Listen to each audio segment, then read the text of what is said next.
G'day friends and fans, welcome to Writing Corner. I'm your host, the author, David Applegate, author of the books The ProWritingAid, Power Games, Into the Osmound, and the Erotic Tales from the Empire. Part 1 out now, Part 2 coming soon. Thank you to all those who support the channel.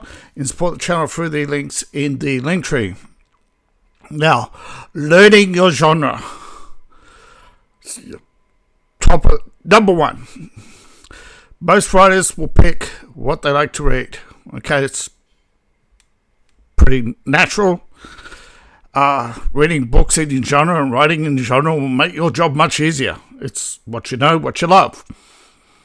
Now, the best way to learn your genre, of course, most people tell you just read it. But that'll only give you the results, okay? To get under the hood, so to speak, you need to learn the tropes of your genre.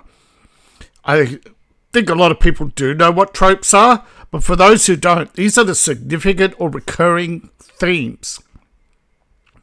For example, science fantasy blends elements of both science fiction and fantasy, often using the most fantastic elements within a science fiction framework. Common examples: the juxtaposition of futuristic settings with magical elements such as starships and wizards. Of course, the most famous science fantasy of them all is Star Wars. Then you have the MCU and the DC EU. So even at the best of times, a lot of people actually don't know they're writing science fantasy because they start off either as science fiction or fantasy, even though they're still in the and then you get things like steampunk.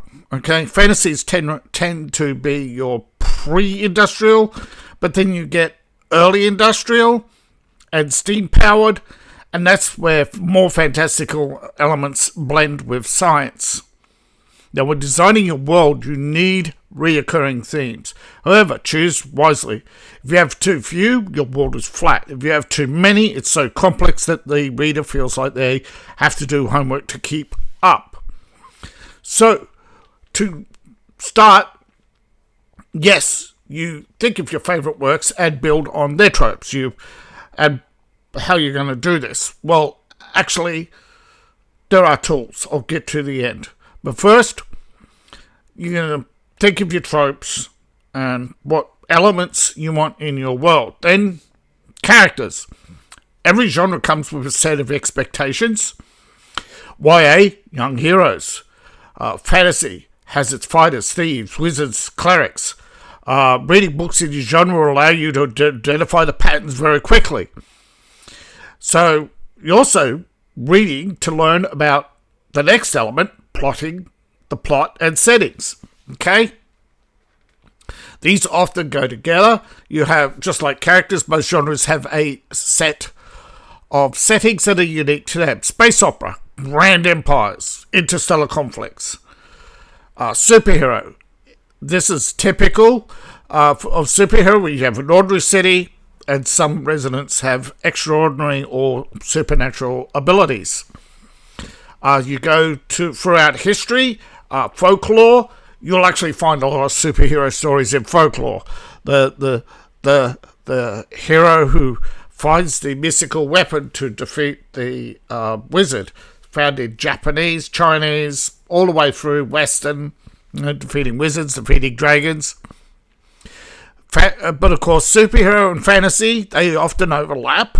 That's why it's science fantasy, because in fantasy, it's basically superhero, but a pre-industrial era, although with cyberpunk, it's a post-industrial era, or close to it. It's where we've reached peak technology, society's decaying, because it's no longer functional, right? In the pre-industrial era, society may not be functional, but it's building towards improving, whereas cyberpunk, society has no more growth. It is now fighting over territory. I think a lot of people don't miss that. They just assume that the fantastical elements are set dressing, but critical in science fantasy, particularly the supernatural abilities.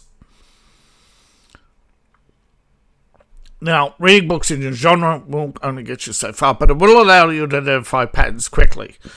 And there are tools to help with this. Now, the most well-known tool is TV tropes. Writing is the cornerstone of entertainment. Think Leo DiCaprio is a smart man? No. He learns his lines. He takes direction. I think so many people don't know the process that they deify actors. Pretty bad thing to do, by the way. They're narcissists, and you're just feeding into it. Now, they only love you when you love them, and they only love you when they got something to get from you. And identifying tropes, TV tropes will not just break down the various genres, they break down the tropes themselves. My elves are better than your elves. Fantasy tropes, what's a fighter, barbarian, ranger, thief, clerics. It's got examples from all sorts of material. Settings, dystopia,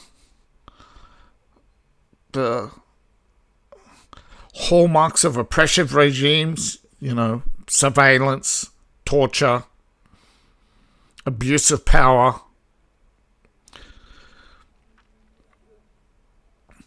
Now, there are plots that overlap, of course, okay? But science fantasy, your mad scientist, almost comes into real life. You get your mad scientists in various forms of science fantasy and science fiction. But in science fantasy, it fits more. Frankenstein, Lovecraft,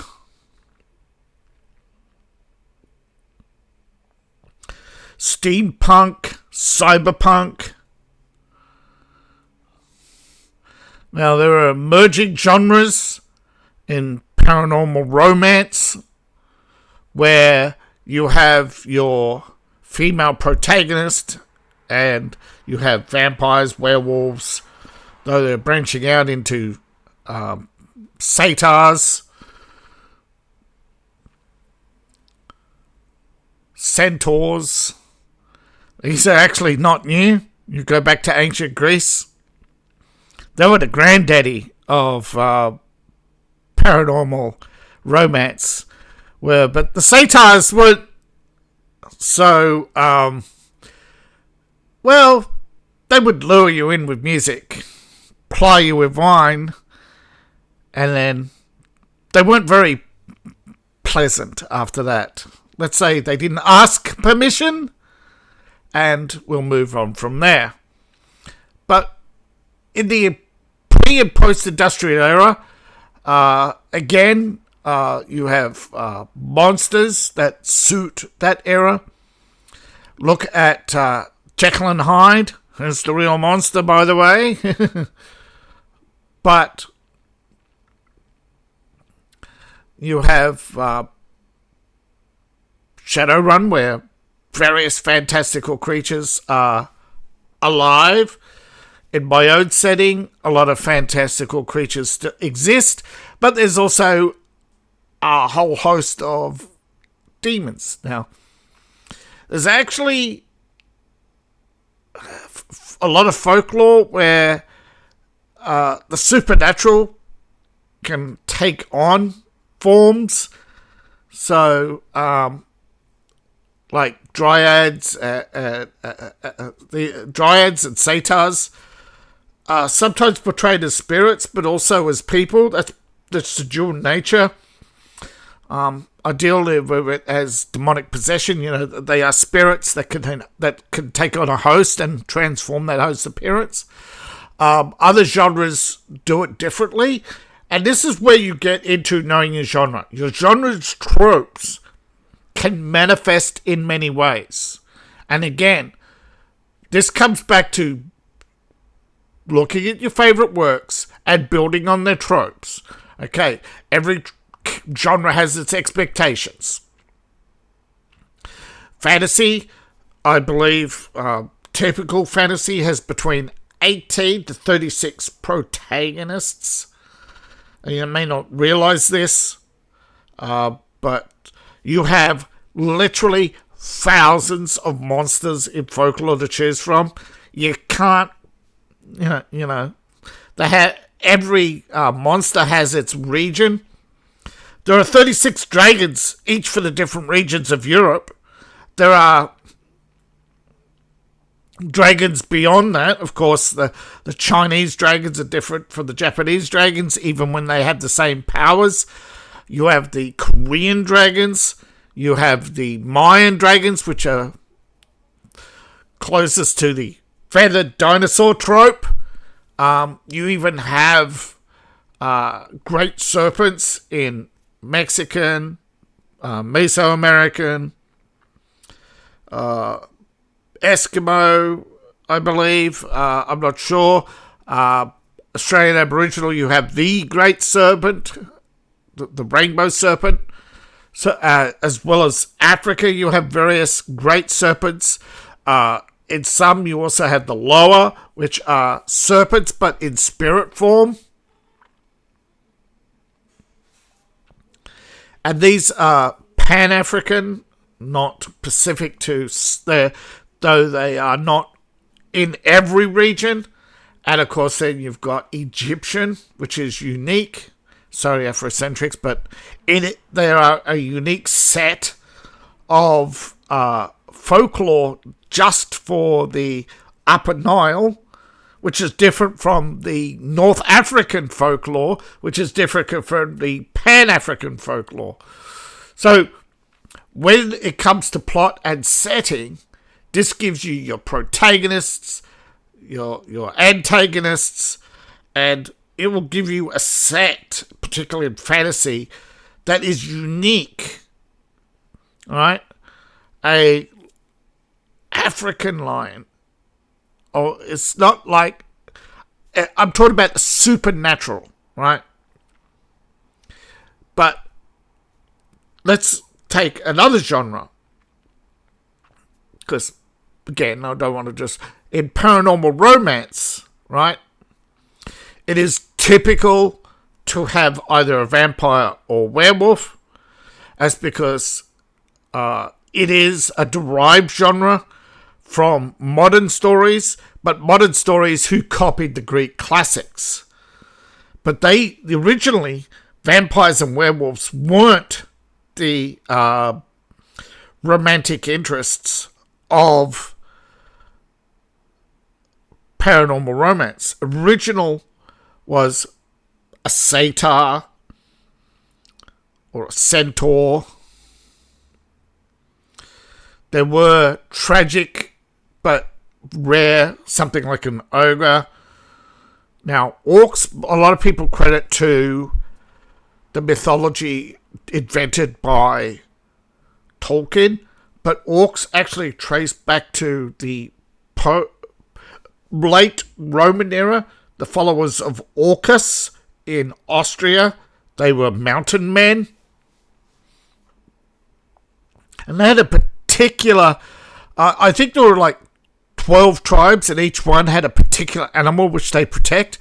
It's actually a very interesting folklore, but it's very minuscule and very obscure. And you could go to different... You could go with Onai or Oni in Japanese. They were like an ogre race with tusks. You have ogres as well, which is different from Onai again. You have trolls. Now, trolls, they vary. You have your forest troll, which is a Germanic hairy midget, whereas... Well, but you have the Nordic troll, which is a cave troll, which is a man who is it's not a troll, but man-sized. And then you have the early Nordic, that has them as the ice or mountain troll, and they are huge. Now, the trolls, the legend of the trolls, well, again, you see them portrayed different ways and means in different genres and different settings.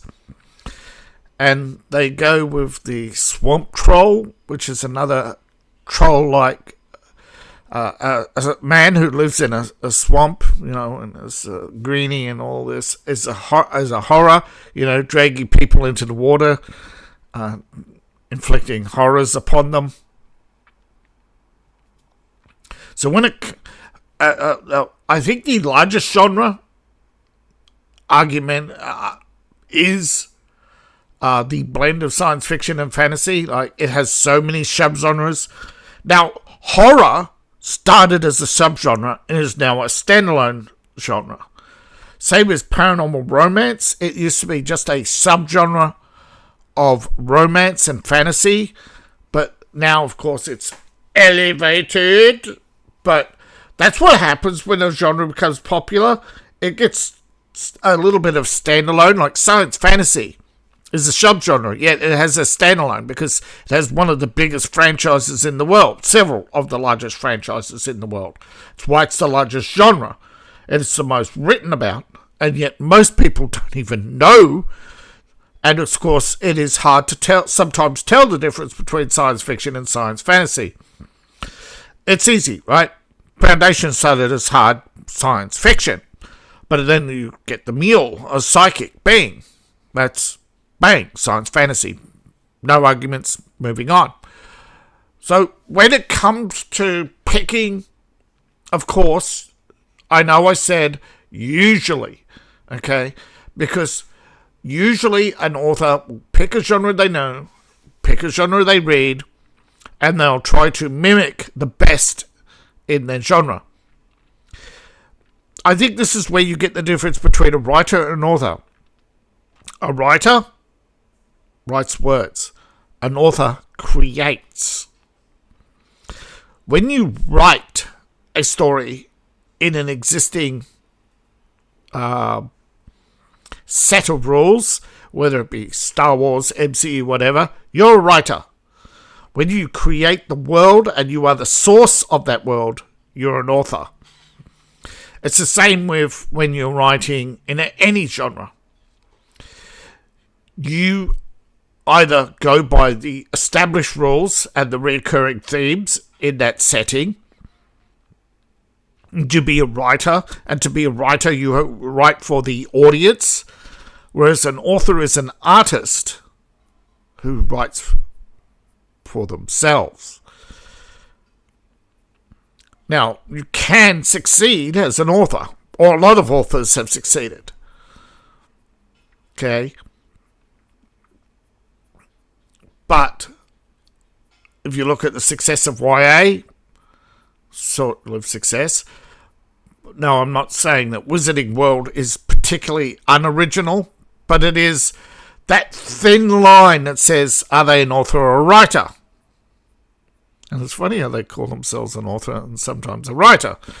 And I think that is a recognition that a lot of what they write is pre-established.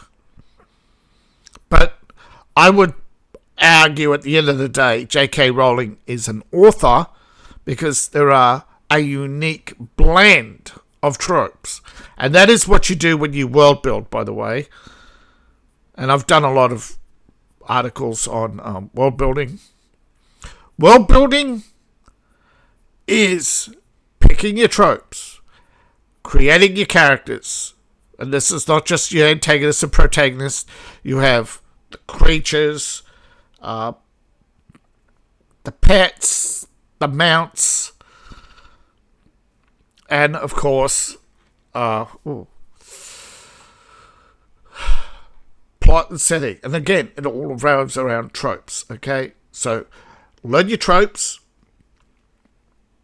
get your notebooks, and just basically my genre is science fantasy. My tropes are the following.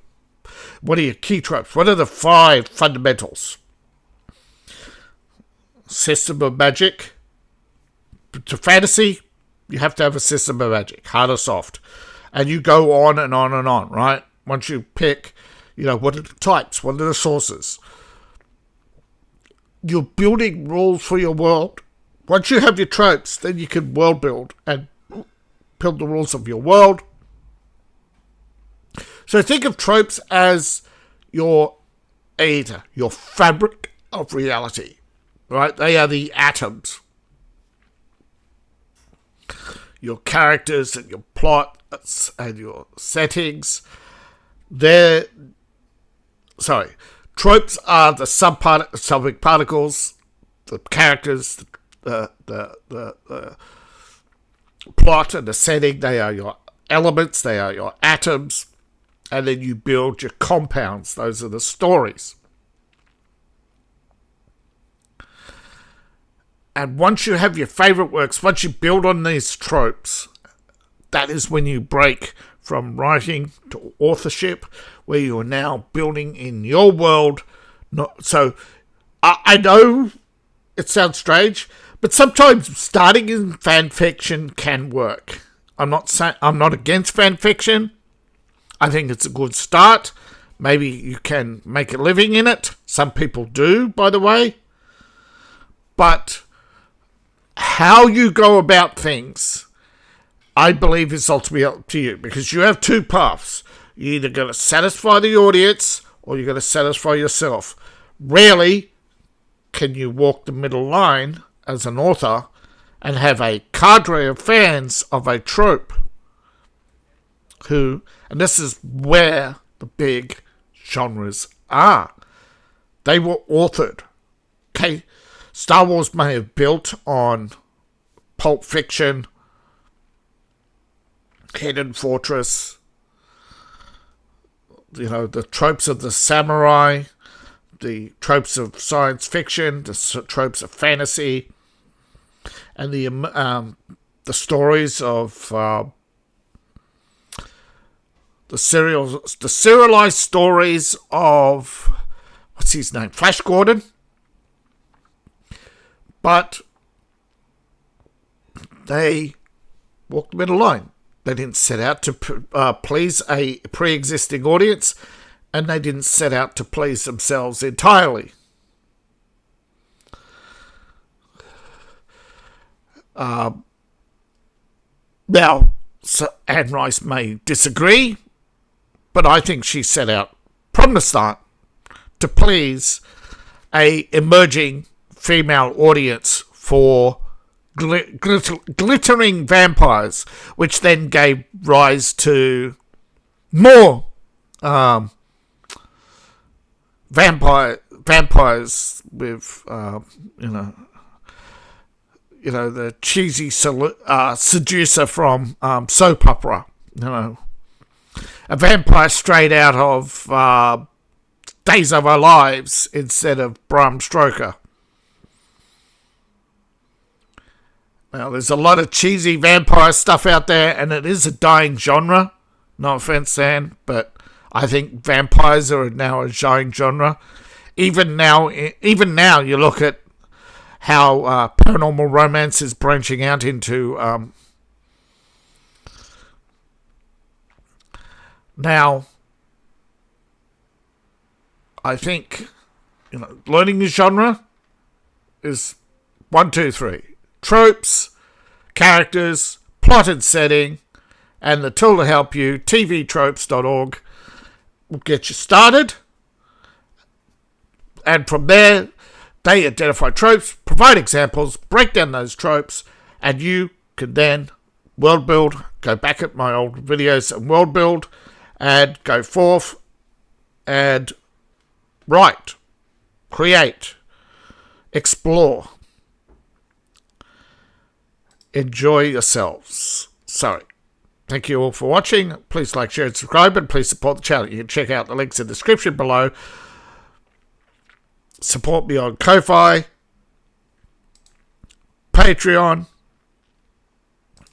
buy my books, buy my merch. All my links are in the link tree, description below, in my profile, or scan the QR code on the screen. I appreciate each and every one of you. Happy writing. See you in the next video. Bye for now.